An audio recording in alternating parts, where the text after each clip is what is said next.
समस्त प्रणाम द्वितीय ईश्वर को प्रणाम।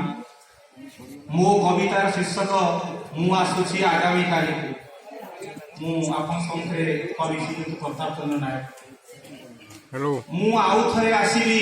नुआ अवतार नै ए धरा। हेलो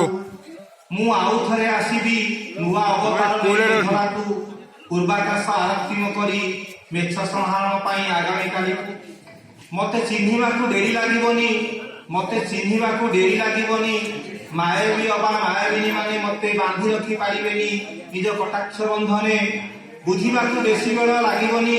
बुझिबा को बेसी बेल लागिबनी कामान धर्मांध मान को अबा सत्यर वार्ता नै असत्य को जपुथिबा सत्यर वार्ता नै असत्य को जपुथिबा शांतिर कथा कही शैतान साधुथिबा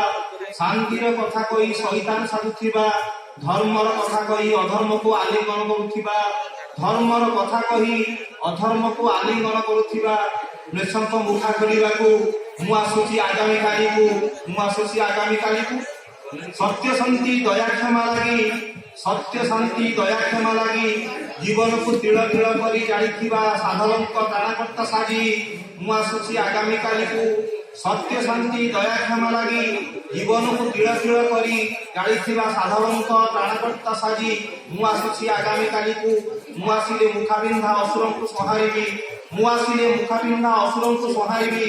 गढ़िबी मु नुआ करी आगामी विश्वकू मु आसिले मुखाबिंधा असुरं को संहारिबी गढ़िबी मु नुआ करी आगामी विश्वकू मु आसुची आगामी काली को मु आसुची आगामी काली को मु आसुची आगामी काली को। बहुत बहुत धन्यवाद। आपणकर लेखा अति चमत्कार समाज